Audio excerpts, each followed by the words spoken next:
আলাইকুম ওয়া রাহমাতুল্লাহি ওয়া বারাকাতুহু। সবাই কেমন আছেন? ভালো আছেন? নিশ্চয়ই আপনাদের অন্তর থেকে আজকের এই সম্মেলনের দৃশ্য দেখে মহান রবের কাছে শুকরিয়া আদায় করার জন্য ইচ্ছা হচ্ছে, নাকি বলেন? বারবার এই ইচ্ছা, এই আবেগ আমাদের হৃদয়ে উঠতে পড়ছে। এই কারণে এই নতুন বাংলাদেশ, এই নতুন স্বাধীনতায় আমরা এটা উপলব্ধি করতে পেরেছি। এই মানিকগঞ্জ জেলা অন্তত, যেহেতু আজকের সম্মেলন মানিকগঞ্জ নিয়ে আমাদের কাছে প্রশ্ন করি, আপনারা কি কখনো জামাত ইসলামীর নামে এত বড় ঐতিহাসিক সম্মেলনে মানিকগঞ্জের ইতিহাসে আপনারা কোনোদিন একত্রিত হতে পেরেছেন? তাহলে যে মহান আল্লাহ 5ই আগস্ট এই নির্যাতিত মজলুম জাতির প্রতি তার দয়া, তার করুণা নদী করলেন। সাদা রফিকদের মতো প্রায় 2000 ছাত্র জনতার রক্তের উপরে দাঁড়িয়ে মহান আল্লাহ যে করুণা আমরা পেয়েছি। প্রিয় নেতৃবৃন্দকে ফাঁসিতে ঝুলিয়ে হত্যা করেছে, কারাগারে তিলে তিলে হত্যা করেছে। 40,000 ছাত্র জনতা আহত হয়ে, পা হারিয়ে, হাত হারিয়ে, চোখ হারিয়ে বন্ধুত্ব বরণ করে তারা আরো হাসপাতালে বাসা বাড়িতে চিৎকার করছে। শহীদদের মা, পিতা, সন্তানদের এখনো চোখের পানি শুকায়নি, তাদের রক্ত শুকায়নি, আমাদের আত্মচিৎকার এখনো যায়নি। আমরা আজকে জানি যে শৈল শাসনের জগদ্দল পাথর আল্লাহ তাআলা আমাদের বুক থেকে অপসারণ করেছেন। 5ই আগস্ট এই আল্লাহর করুণা না পেলে, এদের এত রক্তদান, এত আত্মদান যদি না হতো, আল্লাহর এই রহমত আমরা হয়তো পেতাম না। কি বলেন, ঠিক কিনা? হৃদয়ের এই প্রশান্তি দিয়ে, সমস্ত তৃপ্তি দিয়ে আসলে আল্লাহর দরবারে সকলেই শুকরিয়া আদায় করি। আলহামদুলিল্লাহ, আলহামদুলিল্লাহ, আলহামদুলিল্লাহ। আমার ভাইরা, এই মানিকগঞ্জ শহীদ বীর কাসেম আলীর স্মৃতি বিজড়িত মানিকগঞ্জ, এখানে ইসলামের আন্দোলনকে শক্তিশালী করার জন্য যারা এখানে আগে জেলা আমির ছিলেন, যারা বয়সে মাধ্যমিক বসিয়ান ছিলেন, দুনিয়া থেকে অনেকে ইন্তেকাল করেছেন। এখানকার গ্রামে গঞ্জে পাড়ায় নগরে বন্দরে বাড়িতে মহল্লায় ঘুরে ঘুরে ইসলামী আন্দোলন দুর্গ করার জন্য যারা সবার রক্তঘাম দিয়েছেন, আজকে যে ঐতিহাসিক সম্মেলনের দৃশ্য দেখে আমরা আল্লাহর কাছে শুকরিয়ায় তাদের রূহের মাগফিরাত কামনা করছি। যারা দিনকে পরিশ্রম করে এই মানিকগঞ্জ ইসলামী আন্দোলনকে একটি বিশাল মহিলাকে পরিণত করার স্বপ্ন দেখেছিলেন, যারা তাদের মধ্যে যারা দুনিয়া থেকে বিদায় নিয়েছেন, যাদের শ্রম, যাদের ঘাম, যাদের বক্তব্য, যাদের নামাজ, যাদের কাছে করেন, যাদের মিষ্টি মধুর ব্যবহার দেখে হাজারো যুবক ইসলামী আন্দোলনের পথে আসতে পেরেছে। আল্লাহ তুমি তাদেরকে মাফ করে দাও, আল্লাহ তুমি জান্নাতুল ফেরদাউস নসিব করো। সম্মানিত কর্মী ভাইরা, সম্মানিত কর্মী ভাইরা, আমরা আমাদের বিগত দিনের প্রায় 17টি বছর বাংলাদেশের মানুষ একটি ইতিহাসের কালো যুগ, কালো অধ্যায় আমরা অতিক্রম করেছি। কি বলেন, ঠিক কিনা? আমাদের কোনো গণতান্ত্রিক অধিকার ছিল না, আমাদের ভোটাধিকার ছিল না, আমরা সাংবিধানিক অধিকার ভোগ করতে পারিনি। আমাদের অর্থনীতি, রাজনীতি সবকিছু লুটপাট করে, সিন্ডিকেট তৈরি করে জাতি, দেশকে আওয়ামী দুঃশাসনের আমলে সমস্ত খুন, হত্যাযজ্ঞের মাস্টার মাইন্ড শেখ হাসিনা সবকিছুকে লুটপাট করে তছনছ করে দিয়েছে। সংবিধান মানুষকে যে অধিকার দিয়েছে, বাংলাদেশের নাগরিক অধিকার, রাজনৈতিক অধিকার, ভোট অধিকার আমরা প্রয়োগ করতে পারি। 14, 18, 24 সালে 3টা জাতীয় নির্বাচনে বাংলাদেশের মানুষ আমরা ভোট দিতে পারি। ভোট দিতে রওনা হয়েছেন আপনারা। প্রতিমধ্যে আওয়ামী লীগ, যুবলীগ, ছাত্রলীগ আর পুলিশ লীগ বাধা দিয়ে বলেছে ভোট হয়ে গেছে, বাড়ি চলে যান। আপনারা কি ভোট দিতে পেরেছেন? আমি একজন এমপি ছিলাম, আমি সংসদ সদস্য নির্বাচনে আমি আমার ভোট কেন্দ্রে গিয়ে ভোট দিতে পারি। অথচ ফ্যাসিবাদের মাস্টার মাইন্ড শেখ হাসিনা বলেন উনি নাকি বাংলাদেশে গণতন্ত্র প্রতিষ্ঠা করেছেন, গণতন্ত্রের জন্য জীবন দিয়েছেন। আওয়ামী লীগের মুখে গণতন্ত্র মানে না। শেখ মুজিবুর রহমান গণতন্ত্রের কথা বলে তিনি এই দেশে ক্ষমতায় অধিষ্ঠিত হয়েছিলেন, কিন্তু তিনি ক্ষমতায় ওঠার পর নিজে হাতে গণতন্ত্রকে কবর দিয়েছিলেন। মনে আছে আপনাদের? যারা ওই সময় রাজনীতি করেছেন, রাজনীতি সচেতন, এত গণতন্ত্র, এত বৈষম্যের কথা বলে আমরা 71 সালে দেশ স্বাধীন করলাম, উনি এসে একাই কর্তৃত্বশালী একটি ডিক্টেটরিয়াল গভর্নমেন্ট তিনি কায়েম করলেন এবং সমস্ত রাজনৈতিক দল নিষিদ্ধ করলেন। উনার পছন্দের একটি দল থাকলো, তার নাম হলো বাদশা। বাংলাদেশের গণতান্ত্রিক সংবিধানে সকল রাজনৈতিক দল বন্ধ করে একটি দল রাখা, একটি গণতন্ত্র। আজকে যারা আওয়ামী লীগের লোকেরা গণতন্ত্রের গান বলেন, গণতন্ত্রের মানুষ কন্যা বলেন, জবাব দেন। গণতন্ত্রের সকল পলিটিক্যাল রাইটকে, আমার right two politics, right two press, freedom of press, right two human rights সব আপনারা ধ্বংস করেছেন। ফলে আওয়ামী লীগের মুখে গণতন্ত্রের কথা শোভা পায় না। সমস্ত সংবাদপত্র বন্ধ করে শেখ মুজিবুর রহমানের পছন্দ মতো 4টি একটি খবরের কাগজ দেখেছিলেন না, সব কাগজ বন্ধ হয়ে গেছে। সংবাদপত্রের স্বাধীনতা বন্ধ করা কি গণতন্ত্র?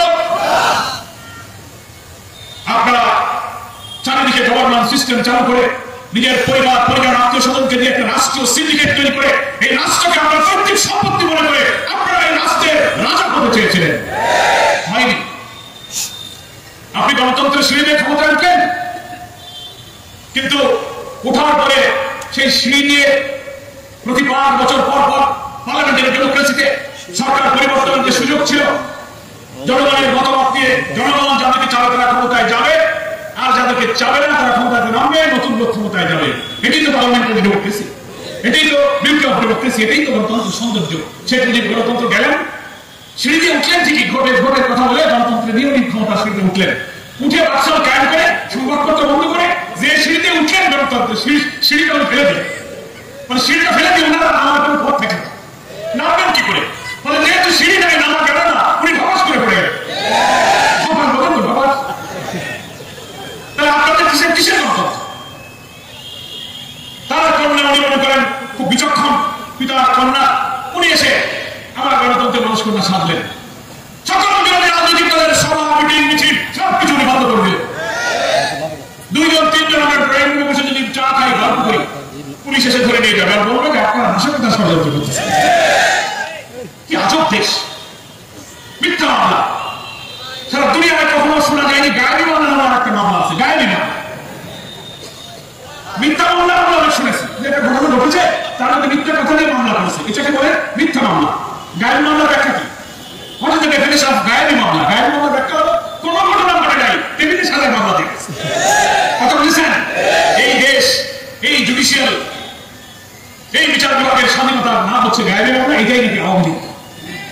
আমি কারাগারে খবর পেলাম আমার এলাকায় একদল লোক, আমার মামলা হয়েছে একটা। বলো কি মামলা? মানে ওই জায়গায় পুকুর পরে কিছু লোক আপনি একত্রিত করে বোমা বানাচ্ছিলেন, পুলিশ দখল করে সবাই চলে গেছে, ভিতরে ধরতে পারবে, আপনাকে ধরতে পারেনি। এটা একটা মামলা, আমি তখন জেলে। এটা একটা গায়েবী মামলা। আমি কাশিমপুরের জেলে আমাকে বলা হলো আপনার মামলা হয়েছে, বলে আপনি ঢাকা শাহজাহান করে পুলিশের উপরে বোমা আছে। আমি তখন জেলে। আমি আদালতে দাঁড়িয়ে বললাম, মাননীয় আদালত সব কি? জামিন হয়, জেল গেটে লোক আনতে দেয়, ব্যাগ ট্যাগ নিয়ে গেটে চলে আসি। বলে না স্যার, আপনার নামে আবার মামলা, আপনি যেতে পারবেন। কোনো সময় বেরিয়ে গাড়ি গেট খুলে দেয়, দেখি গেট খুলে ডিবি পুলিশের গাড়ি গেটের সাথে লাগায়, বলে স্যার আপনি কোথায় নামা যাইতে। গণতন্ত্র, বিচার বিভাগের স্বাধীনতা। 15 বছর এই জনযুগ চলেছে। এই মানিকগঞ্জে আপনারা আজকে ইসলামী আন্দোলনের কর্মী, বিএনপি, জামাত, ফ্যাসিবাদ বিরোধী আন্দোলনের মাধ্যমে যা ছিলেন, মিটিং মিছিলে আপনারা মিথ্যা মামলা, কারাগার, জেল, জুলুম, পুলিশি হয়রানির শিকার হয়েছেন না বলেন? বাড়ি ঘরে থাকতে দেওয়া হয় নাই, বাগানে, মাঠে, ঘাটে, বাড়ি ঘর ছেড়ে ছাত্র শিবিরের ছেলেরা, জামাতের কর্মীরা, বিএনপি ভাইরা আজ বাড়ি কার বাড়ি পালিয়ে তারা দিন যাপন, রাত্রি যাপন করেছে মাসের পর মাস। ইসলামী ছাত্র শিবিরের ছেলেরা, আমাদের সন্তানেরা লেখাপড়া করে চাকরি করবে, দরখাস্ত করে ক্যাডার সার্ভিসে বিসিএস এ কোয়ালিফাই করছে, পুলিশের মিষ্টি করে বাড়িতে গিয়ে বলে না ওনার বাপ জামাত ইসলামী করতো, ওনার আব্বা বিএনপি করতো, উনি শিবির করতো, ছাত্রদল করতো, তাদের বিসিএস এ চাকরি পাবে না। আমরা এই পুলিশি হয়রানি, এই মামলায় জুলুম নির্যাতনের শিকার এই 15 বছরে কারা কারা হয়েছে মানিকগঞ্জে হাত তোলেন, কারা কারা পুলিশের হামলা মামলা দেখে যান, প্রশাসনের গোয়েন্দারা এই সুন্দর জেলা মানিকগঞ্জে কি পরিমাণ লজ্জা নির্যাতন করেছে। তাদের মুখে আবার গণতন্ত্রের কথা, ভোটাধিকারের কথা, ওনারা আবার নির্বাচনে আসবেন, ওনারা আবার দেশে আসবেন, দেশকে ওনারা এখন সোনা দিয়ে উড়িয়ে দিয়েছেন। এসব কথা বাংলাদেশের মানুষের কাছে আর চলবে না। এটা মার্কেটে চলে না, অচল মাল, দাস মাল, এটা বিক্রি হবে না। প্রিয় কর্মী ভাই এবং সুধীবৃন্দ, 17 বছরে হাজার হাজার রাজনৈতিক নেতা কর্মীকে হত্যা করেছেন এই ফ্যাসিবাদ, এই বর্বরতা, নিষ্ঠুরতার সূচনা হয়েছে। অনেকে 15 বছর বলেন, আমি বলি আরো 2-2.5 বছর পিছনে যান। 2006 সালের 28 অক্টোবর ঢাকার পল্টনে দিনের বেলায় শেখ হাসিনার নির্দেশে লগির বৈঠা নিয়ে সাপের মতো পিটিয়ে শহীদ করা হয়েছে আমাদের ছাত্রদের মৃতদেহের উপরে উঠে নাচানাচি করা হয়েছে। এটা ঠিক কিনা বলেন? 6 সালের 28 অক্টোবর থেকে এদেশের ফ্যাসিবাদের সেই যাত্রা নতুন করে শুরু হয়েছে। আর এই 24-এর 5 আগস্ট 18 বছরের কালো যুগ আমরা পার করেছি। আমাদের কোনো ভোটাধিকার ছিল না, রাজনৈতিক অধিকার ছিল না। এসে সমাবেশ করতে যাবে, সমাবেশ করতে দেবে না, পুলিশ লাঠিচার্জ করে দেবে, বলে আবেদন করে, দরখাস্ত করবে না মঞ্জুর, এমনিও করতে দেবে না, পারমিশন চাইলেও দেবে। আর আমাদের জীবনে রাস্তা বন্ধ করে রাস্তার মোড়ে যেখানে সেখানে মিটিং করবে, তাদের কেউ পারমিশন না। গণতন্ত্র, গণতন্ত্র এটা আমাদের 17-18 বছরের কালো যুগের ইতিহাস। বিচার বিভাগকে পলিটিসাইজ করা হয়েছে। অর্থনীতিতে এই 9 বছরে 17 বিলিয়ন মার্কিন ডলার, প্রায় 2 লক্ষ কোটি টাকা হাসিনা গডফাদার এবং তার চালাচামুন্ডা বিদেশে পাচার করেছে। কানাডায়, সিঙ্গাপুরে, মালয়েশিয়ায় তারা বেগম পড়া সেকেন্ড হোম বানিয়ে অর্থ পাচার করছে। জানান তো এই অপকর্মের জন্য একদিন দেশ ছাড়া লাগবে, তাই পুঁজি পাঠাইছে। কি বলেন ঠিক কিনা? এই অত্যাচার নির্যাতন বাংলাদেশের সকল রাজনৈতিক দল আমরা দীর্ঘ 15 বছর আন্দোলন করেছি। আমাদের সমস্ত জোটের আন্দোলন, যুবপথের আন্দোলন, সকল আন্দোলনকে তারা দমিয়ে দেওয়ার জন্য পুলিশ বেরিয়ে দিয়ে সভা সমাবেশ বানচাল করেছে, মিছিল করেছে, বন্ধ করেছে, গ্রেফতার করেছে, খুন করেছে, 3টা জাতীয় নির্বাচনে অংশ নিতে দেয়নি। তারপরে তরুণ ছাত্র সমাজ সরকারি চাকরিতে তাদের কোটা সুবিধা, এই ইস্যুতে যখন বৈষম্যবিরোধী ছাত্র আন্দোলনের উত্তাল আন্দোলন শুরু হলো, জুলাই আগস্টের গণ অভ্যুত্থানে বাংলাদেশ তখন উত্তাল সমুদ্রে রূপ নিল। কি বলেন ঠিক কিনা? সেই আন্দোলনে মানিকগঞ্জের সাদ রফিকরা সেই আন্দোলনে জীবন দিয়ে এই আন্দোলনের ঐতিহাসিক গর্বের অংশীদার হয়েছে। লক্ষ কোটি জনতার উত্তাল আন্দোলনের ঢেউ, মানুষকে আবার গ্রেফতার করা হতে লাগলো, জেলে ঢুকানো হতে লাগলো। 5 আগস্টে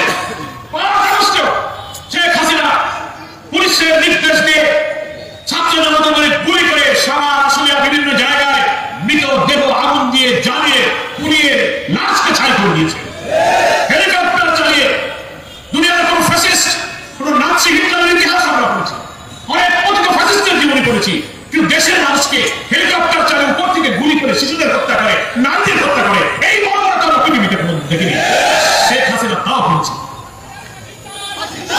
আমার প্রিয় ভাইরা, নিষ্ঠুর নিরীহ মানুষকে প্রায় 2000 ছাত্র জনতাকে কিভাবে হত্যা করা হয়েছে।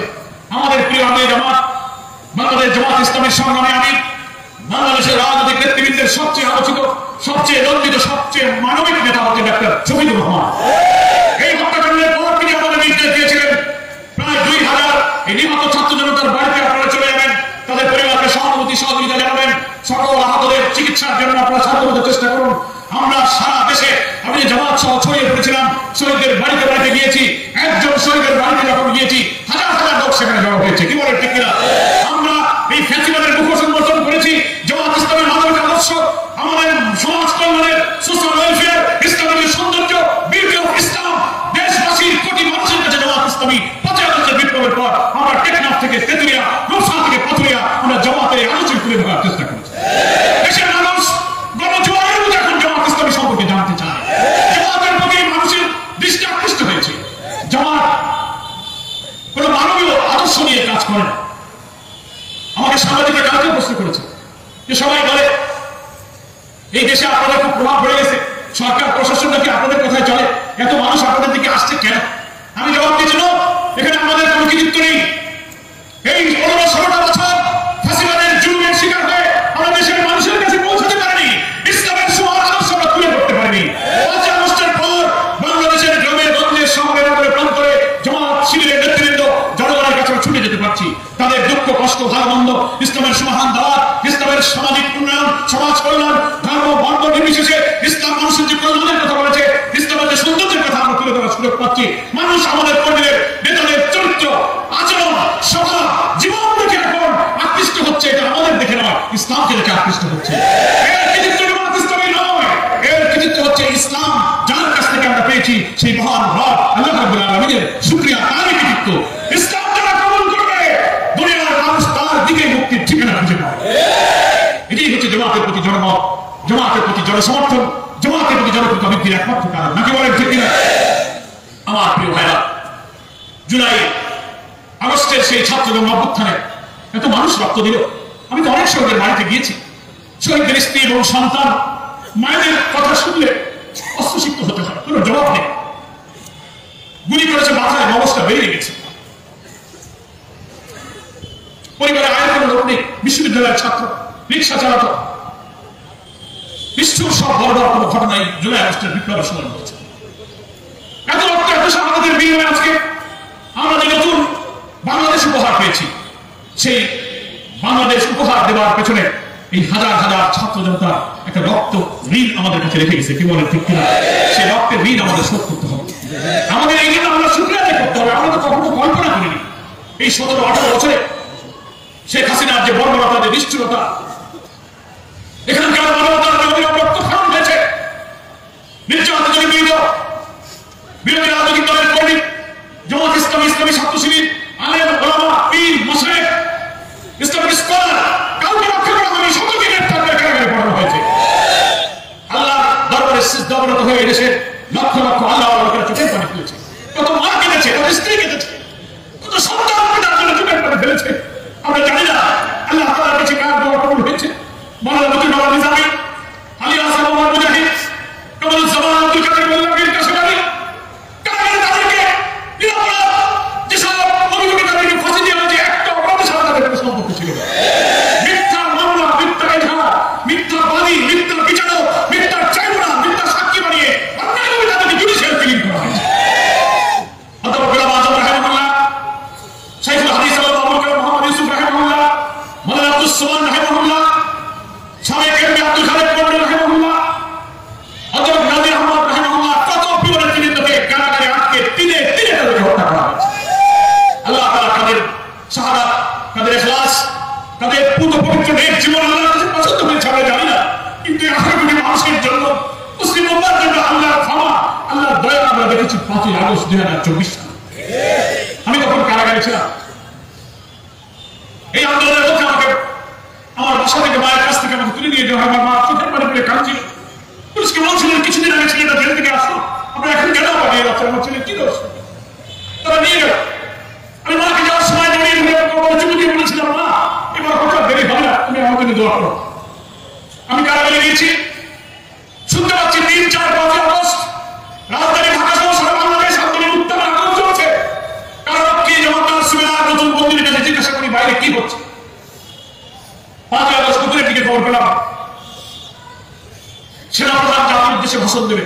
রাজধানী ঢাকার অবস্থা খুব খারাপ। আমি, আমাদের নেতা ডাক্তার আব্দুল রহমান তাহের, বিএনপি জামাতের অনেক নেতা তখন ঢাকার কেরানীগঞ্জের কেন্দ্রীয় কারাগারে। চারিদিকে আন্দোলনের খবর কারাগারে আসছে। 10,000 বন্দী কেরানীগঞ্জের কারাগারের দরজাগুলো খুলে, কারাকক্ষ খুলে, কারাগারের রাস্তায় ঘাটে অলিতে গলিতে মিছিলের পরে মিছিল শুরু হয়ে গেছে কারাগারের ভিতরে। আমরা টেলিভিশনের সামনে বসে আছি, সেনাপ্রধান কি বলে। 12টার পর থেকে অপেক্ষা করছি, এই ভাষণ দেবেন, ভাষণ দেবেন, 2টা 2:30। তার মধ্যে আমরা টেলিভিশনের স্ক্রলে লেখা দেখতে পেলাম কিছুক্ষণ আগে প্রধানমন্ত্রী শেখ হাসিনা এবং তার বোন শেখ রেহানা গণভবন থেকে হেলিকপ্টারে করে ভারতে পালিয়ে গেছে।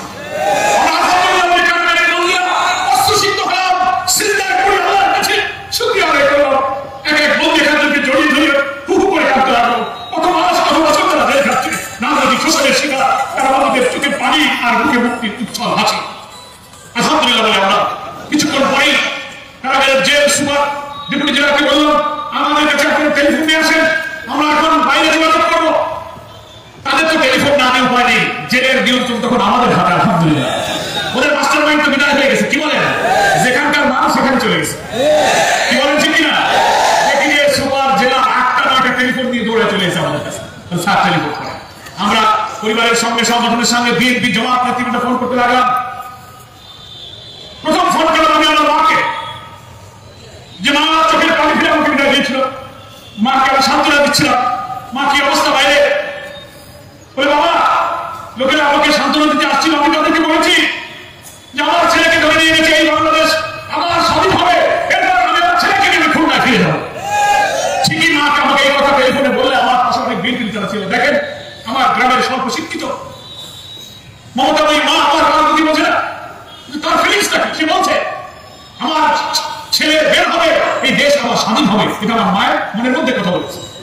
মাকে আমি সান্ত্বনা দিলাম। স্ত্রীকে টেলিফোন করলাম, তোমরা কোথায়? ফোন পেয়েছে, চোখের পানিতে অশ্রুসিক্ত কান্না লাগলো। আমাকে বললো যে আমরা এখন পল্টন, গুলিস্তান, রাজধানী ঘুরে ঘুরে দেখছি, আমরা ভাবছি আন্দোলনের ক্ষতবিক্ষত শহর দেখে আনন্দ আর চোখের পানি দিয়ে আমরা সারা ভারত সব ঘুরছি। বিকাল 5টার দিকে 5ই আগস্টে ঢাকা দৃশ্য আমার স্ত্রী মুখে শুনলাম। সংগঠন নেতৃবৃন্দকে ফোন করলাম, আমি জামাতের খবর, সেনাপ্রধানের ভাষণ ওখানে বেশি শুনলাম। সেনাপ্রধান রাজনৈতিক নেতৃবৃন্দ বিশিষ্ট ব্যক্তিদেরকে পরামর্শের জন্য ডেকেছেন। সাংবাদিকরা যখন প্রশ্ন করলো যে আপনার সঙ্গে বৈঠকে রাজনৈতিক দলের কোন কোন নেতৃবৃন্দ ছিল, আপনারা হয়তো শুনেছেন, আমরা যেখানে বসে শুনলাম, সেনাপ্রধান টেলিভিশনে সাংবাদিকদের প্রশ্নের জবাবে বললেন, যাদের নাম বললেন কারা কারা ছিল, তা প্রথমেই বললেন জামাতের আমির ডাক্তার শফিকুর রহমান সাহেব উপস্থিত ছিলেন। আমাদের চক্ষু সুশিক্ত হলো, চোখের কান্না সমাতে পারলাম না। মাত্র 4 দিন আগে যে শেখ হাসিনা জামাত শিবিরকে নিষিদ্ধ ঘোষণা করেছে, সেই নিষিদ্ধ জামাতের আমিরকে সেনাপ্রধান সেনানিবাসে ডেকে উচ্চ সম্মানে সম্মান করেছে।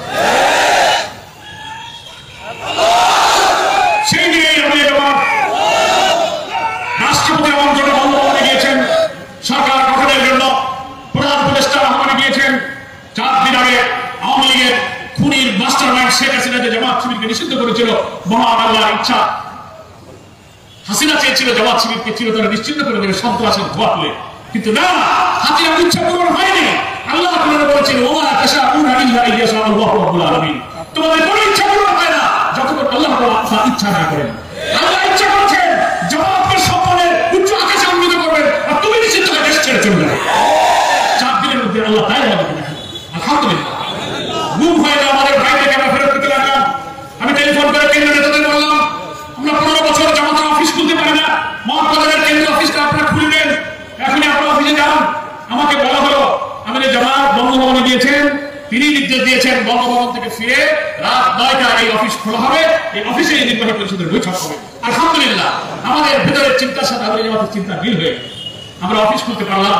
গুম হওয়া ভাইদের ফেরত পেতে লাগলাম। আমাদের এই জুলাই আগস্টের অভ্যুত্থানে যাদেরকে আটক করা হয়েছিল, সেই মিথ্যা মামলায় জামিন দিয়ে তারপরের দিন আমাদেরকে মুক্তি দেওয়া হলো। বাধাহীন ভাবে মানুষের কাছে ইসলামী আদর্শের সুমহান দাওয়াত পৌঁছানোর জন্য একটি চমৎকার পরিবেশ উপহার পেলাম। আলহামদুলিল্লাহ, এই নিয়ামতের শুকরিয়া আদায় করবেন না?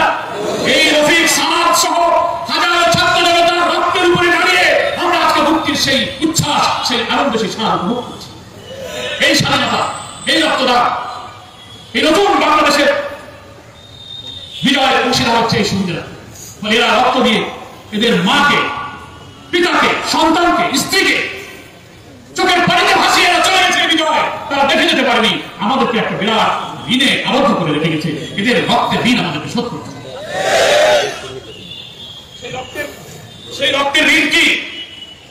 সে রক্তের ঋণ হচ্ছে তারা যে নতুন বাংলাদেশ, বৈষম্যহীন বাংলাদেশের জন্য সংগ্রাম করেছিল, সেই নতুন স্বাধীনতার যে নিউ ডাইমেনশন, নতুন অভিযাত্রায় যে আমরা যাত্রা শুরু করেছি, আমাদের সেই সুখী, সমৃদ্ধশালী, নিরাপদ, বৈষম্যমুক্ত একটি চমৎকার শান্তিপূর্ণ বাংলাদেশ আমাদেরকে করতে হবে। এটাই হচ্ছে শহীদের রক্তের ঋণ। কি বলেন ঠিক কিনা? এই রক্তের ঋণ শোধ করার জন্য মানিকগঞ্জের সংগ্রামী বীর জনতা কি প্রস্তুত আছে? আমি কয়েকটা কথা বলবো, আপনারা মনোযোগ দিয়ে শুনবেন। আমার ভাইরা, আমরা জেল থেকে বেরিয়ে আমাদের আমির জামাতের নেতৃত্বে আমরা অন্তর্বর্তীকালীন সরকারের প্রধান নোবেল বিজয়ী প্রফেসর ডক্টর ইউনূসের কাছে আমরা গেলাম। দেশ এবং রাষ্ট্র গঠনের জন্য জামাত ইসলামের পক্ষ থেকে সুনির্দিষ্ট লিখিত প্রস্তাবনা আমরা দিয়েছি। আমরা বলেছি, আপনি বিলম্ব করবেন না, অবিলম্বে একটি অবাধ, গ্রহণযোগ্য একটি নির্বাচনের ব্যবস্থা করুন। তিনি আমাদেরকে বললেন, আপনারা আমাকে সহযোগিতা করবেন। আমি এই শহীদদের যে রক্তদান, মানুষের এই আত্মত্যাগ, আমি তো এখানে আসতে চাইনি, ছাত্র জনতা আমাকে নিয়ে এসেছে, আমি আমার উপর অর্পিত দায়িত্ব পালনের চেষ্টা করব। আমরা সেই অঙ্গীকার নিয়ে জামাত ইসলামী দেশবাসীর কাছে, আমাদের সমস্ত জনশক্তির কাছে এই মেসেজ পৌঁছেছি, আমরা সরকারকে সহযোগিতা করতে হবে। আমরা চেষ্টা করলাম, মাঠে নামলাম। সাথে সাথে বিদেশে পালিয়ে গেল এই খুনের মাস্টার মাইন্ড, এই গণতন্ত্রের দুশ্মন, বিদেশে গেলেও ষড়যন্ত্র তার থেমে থাকেনি, ওখানে বসেই সে ষড়যন্ত্র শুরু করছে। এই খবর কি আপনারা রাখেন? বিপ্লবের পর তিনি পাল্টা বিপ্লবের জন্য চক্রান্ত করল, সেটা দেশপ্রেমিক সেনাবাহিনী ব্যর্থ করে দিল। কিছুদিন পর জুডিশিয়াল কু করার জন্য তারা ষড়যন্ত্র করল। সুপ্রিম কোর্টের প্রধান বিচারপতি, হাইকোর্টের কয়েকজন বিচারপতি যারা নিজেরা শপথবদ্ধ রাজনীতিবিদ বলে পরিচয় দিল, এই দলবাজ বিচারপতিরা গোপনে হাইকোর্টে ফুল কোর্ট জাজেস মিটিং ডাকলো, গোপনে সিদ্ধান্ত করলো যে এই মিটিং করে তারা অন্তর্বর্তীকালীন সরকারকে আইনের দৃষ্টিতে অবৈধ ঘোষণা করবে। এই ষড়যন্ত্রের খবর আমরা যখন পেলাম, সেই দিন সকাল 9টার আগে ছাত্র জনতা হাইকোর্ট ভবন ঘেরাও করলো। এই প্রধান বিচারপতি সহ এই দলবাজ বিচারপতিদের পদত্যাগ না করা পর্যন্ত হাইকোর্ট আমরা ত্যাগ করবো না। দেশপ্রেমিক সেনাবাহিনী, বিপ্লবী ছাত্র সমাজের সেই ঝুঁকিপূর্ণ আন্দোলনে প্রধান বিচারপতি সহ দলবাজ বিচারপতিরা পদত্যাগ করতে বাধ্য হলো, সেই জুডিশিয়াল পুর চেষ্টাও ছাত্র জনতা দেশপ্রেমিক সেনাবাহিনী ব্যর্থ করে দিল। এরপরে হলো আনসার কাণ্ড, কাণ্ডর পরে কাণ্ড। দেখছেন তো নাকি বাইরে ইন্টারনেট, আধুনিক তথ্য প্রযুক্তির এই চরম উৎকর্ষতার যুগে প্রতি মিনিটে দেশ দুনিয়া কোথায় কি ঘটে এই খবর তো সবাই জানে এখন। তবুও আমি বলে যাচ্ছি, একের পর এক ষড়যন্ত্র কিভাবে শেখ হাসিনা করেছে। সে যেখানে আছে এত ষড়যন্ত্রের যায়, দেশের বিরুদ্ধে, রাষ্ট্রের বিরুদ্ধে, মুসলিম জাতিসত্তার বিরুদ্ধে ষড়যন্ত্র হয়। আনসার কাণ্ড, এই বিদ্যুৎ বন্ধ করে দেবে, অমুক চলবে না, জনপ্রশাসন, সিভিল অ্যাডমিনিস্ট্রেশন, পুলিশ থানায় যোগদান করে না, দেশ একটা বেকার পড়ে গেল। এর দাবি ওর দাবি, 15 বছরের কোনো দাবি দেওয়া ওঠে না, এখন সমস্ত দাবি এখন দেশকে অরাজকতা অস্থিতিশীল করে দুনিয়ার কাছে শেখ হাসিনা এই ষড়যন্ত্রের গুটি চালিয়ে প্রমাণ করতে চেষ্টা করলো যে ইউনিসেফ দেশ চালাতে পারবে না, আমারই চালাবে। কিন্তু না, এই সংগ্রামী, এই আত্মত্যাগী বাংলাদেশিকে অত বোকা হওয়া উচিত না, নাকি বলেন ঠিক কিনা? বাংলাদেশের মানুষ সতর্ক পাহারায় আছে। ওনারা বিদেশ থেকে মাঝে মাঝে অডিও ভিডিও বক্তব্য ছাড়তেছেন, শোনেন তো সেটা? কোনটা ভিডিও, কোনটা অডিও। আওয়ামী লীগের নেতাদের সাথে শেখ হাসিনার মিটিং শোনা যায়, বলে তোমরা সব ঠিকঠাক থাকো, ওরা আপনি গোপালগঞ্জে চলে আসেন, আমরা আছি আপনার সাথে। বলে না, তোমরা টেনশন করো না, আমি তোমাদের কাছে আছি, যে কোনো সময় ঢুকে পড়ো। শুনেছেন? আমরা শুনছেন যে ঢুকে পড়ো। এই শুনে ত্রিপুরা, ব্রাহ্মণবাড়িয়া, কুমিল্লা ওই এলাকায় গিয়ে একটা বিরাট মহাসমাবেশ হবে। এই শুনে প্রবাসী সরকার গঠন হবে। নানান কাণ্ড, হিন্দু, বৌদ্ধ, খ্রিস্টান, অমুসলিমদের উস্কে দিল, তারা নিরাপদ নয়, দেশে সংখ্যালঘু নির্যাতন, এই সরকারকে দুনিয়ার সামনে বিতর্কিত করার চেষ্টা করলো। আমরা বিপ্লবের পরে হিন্দু, বৌদ্ধ, খ্রিস্টানদের সাথে মিলিত হলাম, সব ধর্ম বর্ণের লোকেরা আমাদের দেশের সাংবিধানিক সব অধিকারে আমরা বাংলাদেশি, আমরা সব মিলেমিশে থাকবো, কোন সাম্প্রদায়িক সংঘাত, দ্বন্দ্ব আমাদের হবে না। আমরা শিবির জামাতের কর্মীরা লাঠি হাতে মন্দির পাহারা দিয়ে প্রমাণ করেছি বাংলাদেশ সাম্প্রদায়িক সম্প্রীতির উজ্জ্বল দৃষ্টান্ত। আমাদের চিফ অ্যাডভাইজার বলেছেন, ভারতের সমস্ত মিডিয়া, বিদেশি পত্রিকা এডিটোরিয়াল পোস্ট লিখে বলেছে যে শিবির জামাতকে সাম্প্রদায়িক বলা হতো, কমলার বলা হতো, তারাই তো লাঠি হাতে মন্দির পাহারা দিয়ে প্রমাণ করেছে যে না, তারা সাম্প্রদায়িক সম্প্রীতির পথে আছে। সেই চেষ্টাও তাদের ব্যর্থ হয়েছে। শোনেন, ডুবন্ত মানুষ যখন ডুবে পড়তে যায় সাগর নদীতে, বাঁচার আর কোনো ঠাঁই পায় না, তো কচুরি পানার কাছে যেতে লাগলি ওই ধরে বাঁচতে চায়, কিন্তু ওটা দিয়েও কিন্তু ডুবতে পারে, ওটা ধরে বাঁচা যায় না। এই ফ্যাসিস্ট, এবং আমি একে নতুন আরেকটা টাইটেল দিয়েছি স্যাডিস্ট। ইংরেজি শব্দ স্যাডিস্ট, কথাটার অর্থ আপনারা বুঝবেন। স্যাডিস্ট হচ্ছে মানুষের দুঃখ, কষ্ট, নির্যাতন, নিষ্ঠুরতা, বর্বরতা দেখে যারা আনন্দ পায়, এদেরকে বলে স্যাডিস্ট। আপনি চিন্তা করেন, এইভাবে খুন করা, হেলিকপ্টারে মানুষ গুলি করা, হত্যার পরে লাশ পুড়িয়ে ছাই করা, হত্যার পরে লাশের উপরে দাঁড়িয়ে নাচানাচি করে আনন্দ পাওয়া, এরাই তো স্যাডিস্ট। এদেরকে শুধু ফ্যাসিস্ট বললে হবে? ফ্যাসিস্ট তো কর্তৃত্বশালী, ছিল শাসক, এর সাথে আরেকটা অ্যাডজেক্টিভ যোগ হয়েছে স্যাডিস্ট। সে স্যাডিস্টের মাস্টার মাইন্ড হচ্ছে শেখ হাসিনা। মানে এত নিষ্ঠুরতা, এত বর্বরতা, এত নিষ্ঠুর নির্যাতন যারা চালাতে পারে। আমাকে সাংবাদিক অনেকে প্রশ্ন করেন যে ভাই, তারা আবার নির্বাচনে আসবে, আপনারা কি এটা চান? তারা নিষিদ্ধ হয়ে যাক, অনেকে দাবি করতেছে, আপনারা কি বলেন? এইসব প্রশ্ন আমাকে করে। আমি বলেছি, যারা এত নিষ্ঠুর, এত বর্বর, যারা গণতন্ত্র হত্যা করেছে, মানুষ হত্যা করেছে, খুন করে লাশ পুড়িয়ে ছাই করেছে, দেশের মানুষকে হেলিকপ্টারে দাঁড়িয়ে গুলি করেছে, তাদেরকে দেশের মানুষ রাজনীতি করতে দেবে কিনা সে মানুষ সিদ্ধান্ত গ্রহণ করবে। আওয়ামী লীগকে কি কোনো গণতান্ত্রিক শক্তি বলা যায়? আপনি গণতান্ত্রিক অধিকারের কথা বলে আপনি দেশের ভোটে দাঁড়াবেন, নির্বাচনে আসবেন, হ্যাঁ, গণতান্ত্রিক অধিকার এনজয় করা, ভোগ করা অধিকার তাদের যারা দল হিসেবে গণতন্ত্র। কিন্তু আপনাদের দল হিসেবে ফ্যাসিস্ট, দল হিসেবে আপনার নিষ্ঠুর নির্যাতনকারী, গণতন্ত্রের সাথে আওয়ামী লীগের সঙ্গে একসাথে যায়। ফলে জনগণের উপর আমরা ছেড়ে দিয়েছি যে তারা নির্বাচনে অংশ নেবে কি নেবে। আমি মনে করি ফাঁসিবাদ বিরোধী আন্দোলনে আমরা একসাথে অত্যাচার, নির্যাতন, নিপীড়নের বিরুদ্ধে ঐক্যবদ্ধ ছিলাম। আমি জাতীয় নির্বাচনে যদি ফ্যাসিবাদ বিরোধী জাতীয় ঐক্যের 5ই আগস্টের চেতনাকে বুকে ধারণ করে আমরা ঐক্যবদ্ধ নির্বাচন করতে পারি, তাহলে ওই ফ্যাসিবাদের রাজনৈতিক বৃত্তি দেশে নিশ্চয়ই নিষ্কৃত হবে। আমার প্রিয় ভাইরা, তাই বর্তমান অন্তর্বর্তীকালীন সরকারের কাছে আমরা একটা দৃষ্টি আকর্ষণ করেছি। আগে আজকে ওই বিশাল কর্মী সম্মেলন থেকে বলতে চাই, ফ্যাসিবাদের বিদায় হয়েছে, যে অবাধ নিরপেক্ষ নির্বাচনের জন্য আপনারা প্রচেষ্টা চালাচ্ছেন, সংস্কার কার্যক্রমে হাত দিয়েছেন, রাষ্ট্রযন্ত্রের সমস্ত অর্গানগুলো নষ্ট হয়ে গেছে, নাকি বলে? রাষ্ট্রযন্ত্রের সমস্ত অর্গান, সমস্ত স্টেট মেশিনারি করাপ্ট এবং পলিটিসাইজ, দুর্নীতিগ্রস্ত এবং দলীয়করণ হয়েছে। গ্রামে বলে সর্বাঙ্গে ঘা ওষুধ দিব কোথা, সারা গায়ে ঘা হয়ে গেছে, কোথায় ওষুধ লাগবে? রাষ্ট্রের সংস্কারের জন্য আমরা প্রধান উপদেষ্টাকে বলেছি, আপনারা তো এসেছেন অন্তর্বর্তীকালীন সরকার, আপনারা তো দেশ শাসন করতে আসেননি, আপনারা এসেছেন জনগণের ভোটাধিকার নিশ্চিত করে একটা ক্রেডিবল, ফ্রি, ফেয়ার, ইনক্লুসিভ একটা পার্টিসিপেটরি ইলেকশন আপনি নিশ্চিত করবেন। সেটা করার জন্য যে সমস্ত অর্গানগুলো রিফর্ম করা লাগে, সংস্কার করা লাগে, ন্যূনতম সেই সংস্কারগুলো আপনি করেন। যেমন পুলিশ অ্যাডমিনিস্ট্রেশনকে রিফর্ম করতে হবে, সিভিল অ্যাডমিনিস্ট্রেশন রিফর্ম করতে হবে, ইলেকশন কমিশনকে রিফর্ম করতে হবে, জুডিশিয়ারিকে রিফর্ম করতে হবে, ব্যুরোক্রেসিকে কিছু রিফর্ম করতে হবে। এগুলো করে 5টা-6টা রিফর্ম করে আপনি খুব স্বল্প সময় সম্ভব না, এটার জন্য সময় লাগে আমরা জানি, আবার খুব দীর্ঘ সময় দেওয়া যাবে না, দীর্ঘ সময় দিলে আবার ওই খুনের মাস্টার মাইন্ড ষড়যন্ত্রকারীরা আবার সময় পেয়ে যাবে, অরাজকতা রাজ্য করবে। এই জন্য অন্তর্বর্তীকালীন সরকারের পক্ষ থেকে কয়েকটি রিফর্ম কমিশন করা হয়েছে। আমাদেরকে সহ রাজনৈতিক দলকে সংবিধান সংস্কার, নির্বাচন ব্যবস্থার সংস্কার, পুলিশ ব্যবস্থার সংস্কার, নানান সংস্কারের প্রস্তাবনা চাওয়া হয়েছে। আমরা একের পর এক সময় মতো নিয়ে যাচ্ছি। ডিসেম্বরের মধ্যে হয়তো রিফর্ম কমিশনের রিপোর্টগুলো পেশ হবে।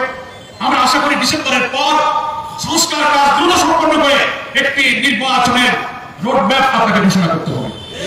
নির্বাচনের রোডম্যাপ, দ্রুত সংস্কার কাজ শেষ করে রোডম্যাপ ঘোষণা করুন। তা না হলে ফাঁসিবাদের দোসররা এখনো কিন্তু রাষ্ট্রযন্ত্রের রন্ধে রন্ধে ঘাপটি মেরে বসে আছে।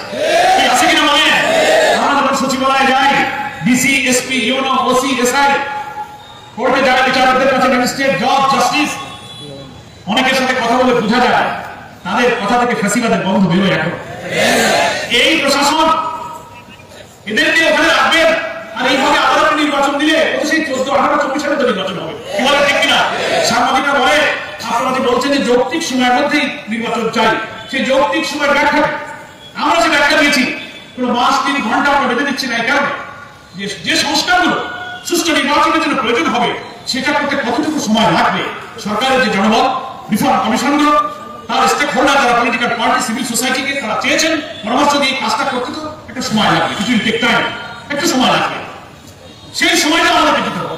তারপরে যখন রিফর্ম সংস্কারের কাজগুলো শেষ হয়ে যাবে তখন আমরাই বুঝতে পারবো যে এখন দেশের প্রশাসন, পুলিশ, সচিবালয়, ডিসি, এসপি, ইউনো অবস্থা এমন হয়েছে, এখন নির্বাচন দিলে আওয়ামী লীগ, ছাত্রলীগ, যুবলীগ আর পুলিশ লীগরা বাধা দেবে না, ভোট দেওয়া যাবে, এটা বোঝা যাবে। যাবে কিনা বলে আমি উদাহরণ দিয়ে বলেছি, মানুষের গায়ে যখন জ্বর হয়, জ্বরে আক্রান্ত হয়, 100, 2, 3, 4 জ্বর উঠে যায়, জ্বরের মাত্রা মাপার জন্য থার্মোমিটার লাগে, থাকে না? কত মাপছি, জ্বর দিচ্ছে, গা কাঁপতেছে।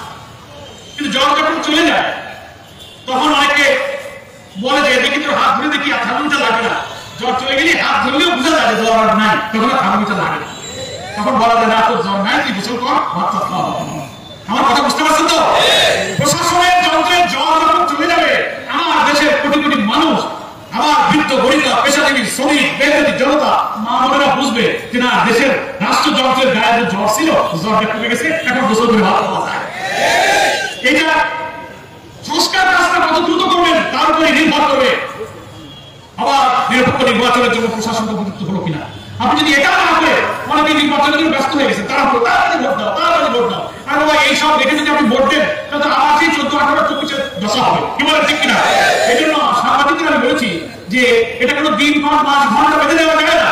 আপনি যদি 4 বছর সময় নেন, আর এই প্রশাসনের এরকম যদি থাকে, সংস্কার না হতে 4 বছর কিছু হবে না। আবার 6 মাস, 8 মাস, 1 বছর যদি আপনি সব সমস্যা শেষ করতে পারেন, এটা 8 মাস, 10 মাস, বছরও কিন্তু সংস্কার হয়ে যেতে পারে। এই জন্য এটা মাস ঘন্টার চেয়ে নির্ভর করছে সিচুয়েশন, পরিস্থিতি, রাষ্ট্রের পরিবেশটা কেমন হবে। এটা 6 মাসও হতে পারে, বছরও লাগতে পারে, আবার হতে পারে 5 বছরও হতে পারে। আমার কথা বুঝে আসছে? এই জন্য মেয়াদ দিয়ে বেশি ছটফট করার দরকার নাই। অন্তর্বর্তীকালীন সরকার নতুন ইলেকশন কমিশন গঠন করেছেন। আমরা ইলেকশন কমিশনকে বলবো যত দ্রুত সম্ভব আপনারা নির্বাচনের প্রস্তুতি, প্রশাসনের ভালো সংস্কারগুলো সম্পন্ন করুন। প্রশাসন যন্ত্রের, রাষ্ট্রযন্ত্র থেকে এই জড়াক্রান্ত প্রশাসনকে আপনি জড়মুক্ত করুন, সংক্রমণ মুক্ত করুন, দলীয়করণ মুক্ত করুন, দুর্নীতি থেকে মুক্ত করুন। তখন জনগণই বলবে যে this is the proper time to election, নির্বাচনের উপযুক্ত সময় হয়ে গেছে। ইনশাআল্লাহ সেই পর্যন্ত আমরা অপেক্ষা করতে রাজি আছি। কি বলেন? তবে আমার মনে হয় রাজনৈতিক নেতৃবৃন্দের বক্তব্য, পত্রিকার ভাষা, দেয়ালের ভাষা ডক্টর ইউনূস সাহেব করতেছেন, আপনিও বোঝেন, আন্তর্জাতিকভাবে সারা দুনিয়াব্যাপী আপনি সুনাম খ্যাত আছেন। আপনি এই ফেস্টিভালের রক্তের স্রোতের উপরে ছাত্র জনতার আমন্ত্রণে এসে আপনি চেয়ারে বসেছেন। আশা করি এই রক্তের ঋণ আপনি শোধ করবেন। আবার নির্বাচনে নতুন কোনো ফেস্টিভাল উত্থান হোক, এই পরিবেশ আপনি সৃষ্টি করতে দেবেন না। আমি সাংবাদিক বন্ধু, দেশপ্রেমিক সকল জনগণের কাছে আহ্বান জানাবো, আসুন আমরা জাতীয় ঐক্যের মধ্য দিয়ে আমরা একটি অবাধ নির্বাচনের জন্য ধৈর্যের সাথে অপেক্ষা করতে লম্বা সময় নয়, খুব শর্ট নয়, মধ্যবর্তী অল্প একটা সময় গেলে যেন নির্বাচনের পরিবেশ হয়, আমরা সেই জন্য সহযোগিতা করতে রাজি আছি। আমি জামাত ইসলামের এই কর্মী সম্মেলনে আপনাদের কাছে আহ্বান জানাতে চাই যে জামাত ইসলামী কৃষি বিচার করে ইনসাফ করে সমাজ এবং কল্যাণ রাষ্ট্র কায়েম করতে চায়। যে রাষ্ট্র কায়েম হলে হিন্দু, মুসলিম, বৌদ্ধ, খ্রিস্টান, নারী, পুরুষ সকল মানুষের শান্তি, নিরাপত্তা, রুটি রুজি, ভাত, কাপড়, শিক্ষা, চিকিৎসা, আদালতের সুবিচার, মান, মর্যাদা, নিরাপত্তা সবকিছু নিশ্চিত হবে। যার বাড়ি দেশে থাকতে পারবে, রাজনৈতিক অধিকার হরণ করবে না, পুলিশি নির্যাতন চলবে না, তার জীবনের শক্তি, সামর্থ্য, সন্তানদের লেখাপড়া, এই রাষ্ট্র গঠনে তাদের অবদান সবকিছু তার যোগ্যতা সামর্থ্য দিয়ে রাখতে পারবে। তার উপরে জুলুম হবে না, ইনসাফ হবে, এমন একটি কল্যাণ রাষ্ট্র আমরা গঠন করতে চাই। যে রাষ্ট্রের ব্যাপারে আল্লাহ তাআলা বলেছেন ওয়ালাউ আন্না আহলাল কুরা আমানু ওয়াত্তাকাউ লাফাতাহনা আলাইহিম বারাকাতিন মিনাস সামাই ওয়াল আরদ। ইমাম মাহমুদ বলেছেন দুনিয়ার কোন জনপদ, দুনিয়ার কোন রাষ্ট্র যদি আল্লাহ তাআলার উপর ঈমান রাখে আর আল্লাহর কাছে জবাবদিহি হয়, আমানু ওয়াত্তাকাউ, ঈমান আনার পর আল্লাহকে ভয় করে তাকওয়ার গুণে গুণান্বিত হয়ে সেই সমাজ আর রাষ্ট্র চালাতে পারে, আল্লাহ ওয়াদা করছেন লাফাতাহনা আলাইহিম, আমি তাদের জন্য খুলে দেব বারাকাতিন মিনাস সামাই ওয়াল আরদ, আকাশ এবং পৃথিবীর সমস্ত বরকতের দরজা সেই জাতির জন্য আমি খুলে দেব। আলহামদুলিল্লাহ। কে বলছেন এটা? আল্লাহ বলছেন। আল্লাহর উপর বিশ্বাস, তাকওয়ার ভিত্তিতে জামাত ইসলামী কি সমাজ কায়েম করতে চায়। অনেকে বলে জামাত ইসলামী ক্ষমতায় আসলে নারীদের অধিকার থাকবে না, অমুসলিমদের অধিকার থাকবে না। মিথ্যা কথা। প্রিয় নবী মুহাম্মদ মুস্তাফা সাল্লাল্লাহু আলাইহি ওয়াসাল্লাম দুনিয়ার দিকে যখন 4000 মদিনার মধ্যে দিয়ে একটি রাষ্ট্র গঠন করেছিলেন, সেই রাষ্ট্রে সকল নারী, শিশু, সকল মুসলিম, ইহুদি, খ্রিস্টান সকলের জীবন নিরাপদ ছিল। কি বলেন ঠিক কিনা? সেই রাষ্ট্রের আদলে আমরা এখানে সমাজ গঠন করব। মুসলিমদের ভীত হওয়ার কোনো কারণ নেই, মানবদের কোনো সন্তুষ্ট হওয়ার কারণ নেই। আজকে বামপন্থী একশ্রেণী নাস্তিক মুক্তান্ত বলে যে এম্পাওয়ারমেন্ট হ্যাপিনেস, নারীর ক্ষমতায়ন বিকৃত হবে যদি ইসলাম বলবে। এটা হচ্ছে মিসপ্রোপাগান্ডা, এটা হচ্ছে পশ্চিমা সভ্যতা মুসলিম বিদ্বেষী চক্রান্তের একটি বক্তব্য। আমি মনে করি দুনিয়ার সব মানুষের মধ্যে ইসলামী শুধু নারীদের সবচেয়ে সামান্য চোখকে নিষ্ঠিত করে। তাই সকল দল, সকল আদর্শ আদর্শ পরীক্ষিত হয়েছে, একটি আদর্শ হিসেবে পরীক্ষিত হতে বাকি। সেই আদর্শের নাম কি? ইসলাম। ইসলামের কাছে রাষ্ট্রের দায়িত্ব একবার দিয়ে দেখুন। আমাদের আমির জামাত বলেছেন আল্লাহ তাআলা যদি আমাদের কাছে রাষ্ট্রের দায়িত্ব প্রদান করেন, আমরা শাসক হব না, আমরা হব জনগণের খাদেম, আমরা হব জনগণের সেবক। সেই সেবার মাধ্যমে ইসলামের যে সৌন্দর্য, বিউটি অফ ইসলাম দুনিয়ার মানুষকে আমরা দেখাতে চাই। আমরা সেই জামাত ইসলামের সাথে যুক্ত হবেন। কর্মী ভাইদেরকে বলি, দেশবাসী জনগণকে জামাতের ইসলামের সুফলের পথে আনতে গেলে, এই সংগঠন শক্তিশালী করতে গেলে আমাদেরকে হৃদয় দিয়ে, মন দিয়ে আল্লাহর কাছে একটি বিশুদ্ধ নিয়ত, একটি ইখলাস, একটি সিনসিয়ারিটি প্রদর্শন করে আমাদের সংগঠনে কাজ করতে হবে। কি বলেন ঠিক কিনা? দুনিয়ার কোনো চাওয়া পাওয়া সত্য আমি মেম্বার হব, চেয়ারম্যান হব, মন্ত্রী হব, এমপি হব, মাতব্বর হব, চাকরি, প্রমোশন, গাড়ি, বাড়ি, ঠিকাদারি, কন্ট্রাক্টরি, ডিলারি, লাইসেন্স, দুনিয়ার কোনো চাওয়া পাওয়া আমাদের কর্মীদের থাকবে না। আমরা পৃথিবীর সব হারাতে চাই, শুধু আপনাকেই আমরা পেতে চাই। আল্লাহকে পেতে গিয়ে যদি পৃথিবীর সব ছাড়তে হয়, আমাদের কর্মীরা রাজি থাকবে, রাজি থাকবে। কিন্তু দুনিয়ার কিছু পেতে গিয়ে যদি আল্লাহকে ছাড়তে হয়, আমাকে আল্লাহকে ছাড়তে রাজি হবো। এই নিয়ত, এটাকে বলা হচ্ছে বিশুদ্ধ নিয়ত। ইসলামী আন্দোলনের কর্মীদের নিয়তকে বিশুদ্ধ করতে হবে। এই আন্দোলনে তোমাকে পাওয়া ছাড়া আল্লাহ আমার পৃথিবীর কোনো চাওয়া হবে। এক, দুই নম্বর হচ্ছে যে ইসলামের সৌন্দর্য আমরা কায়েম করতে চাই, সেই ইসলামকে জনগণের জন্য ব্যাপক পড়াশোনা করতে হবে, জ্ঞান অর্জন। মনে থাকবে তো ইসলামের অর্থনীতি, ইবাদত, বন্দেগী, ইসলাম কায়েমের জুডিশিয়ারি কেমন হবে, বিচার ব্যবস্থা কেমন হবে, অমুসলিমদের অধিকার কি, নারীরা কেমন থাকবে, ইসলামের অর্থনীতি কলকারখানা কেমন করে চলবে, ইসলামের ব্যাংকিং সিস্টেম, ইন্টারন্যাশনাল ট্রানজাকশন, পররাষ্ট্রনীতি, ডিপ্লোম্যাটিক সিস্টেম, এগুলো জানার জন্য ইসলামের আজকাল আধুনিক স্কলারদের অনেক লিখিত বই পুস্তক তৈরি হয়েছে।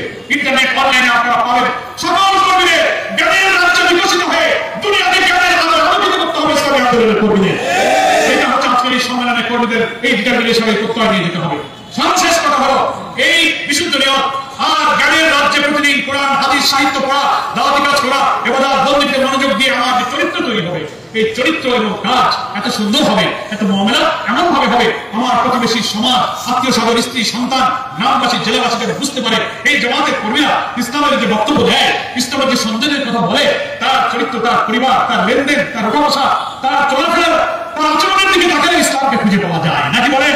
তাহলে চরিত্রের সাথে কাজের মিল হতে হবে। এই তিনটা দফা মানিকগঞ্জের ঐতিহাসিক কর্মী সম্মেলনে আমি কর্মীদের কাছে রেখে গেলাম। একটা হচ্ছে বিশুদ্ধ নিয়ত, দুই হলো জ্ঞান অর্জন, তিন হলো চরিত্র এবং কাজের সাথে মিল খায়। আমার মনে থাকবে না?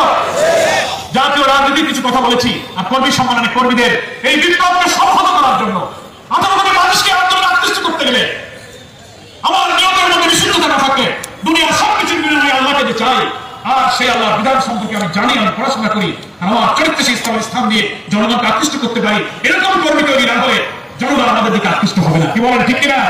তাই আজকে মানিকগঞ্জের বিভিন্ন উপজেলা থেকে যত সহযোগী এসেছেন, কর্মী এসেছেন, রূপন এসেছেন, আমার আবেদন থাকবে সহযোগীরা তাড়াতাড়ি কর্মী হয়ে যাবেন। কি রাজি আছেন তো? হয়তো হাত তুলে দেখেন যে আমরা কর্মী হবো। আলহামদুলিল্লাহ, আর যারা কর্মী আছেন তারা কি হবে? রিপোর্ট রাখেন, এখন রূপন হননি যারা, তারা হাত তুলে যে এখন রূপন হবো, রূপন হবো, হাত করে রূপন হয়ে যাবে। আর যারা রূপন আছেন তারা রূপন হয়ে আমার মা, আমার পড়াশোনা, আমার সালাত, আমার সুজুদ, আমার ইনফাক, আমার ত্যাগ, আমার কুরবানি, আমার মুআমালাতকে আরো উন্নত করব। মানুষের কাছে আশরাফুল মাখলুকাত হিসেবে এমন নেতৃত্বের আখলাক আমার মধ্যে হবে যেটা আল্লাহ বলেছেন, ইন্না আকরামাকুম ইনদাল্লাহি আতকাকুম, নিশ্চয়ই তোমাদের তারাই সম্মানিত তোমাদের মধ্যে যারা আল্লাহকে বেশি ভয় করে। কি বলেন ঠিক কিনা? হৃদয়ের মধ্যে আল্লাহর ভয় না আসে, মানুষ আমাদেরকে সম্মান করবে। এই চরিত্র ইসলামী আন্দোলনের কবিতা অর্জন করতে হবে। সবাই আমরা রাজি আছি? আল্লাহর কাছে এই শহীদ বীর কাসেম আলী, শহীদ সাদ রফিকের স্মৃতিবিজড়িত মানিকগঞ্জকে আল্লাহ তাআলা ইসলামী আন্দোলনের দুর্জয় ঘাঁটিতে পরিণত করুন। আল্লাহ তাআলা সেই দোয়া করছি।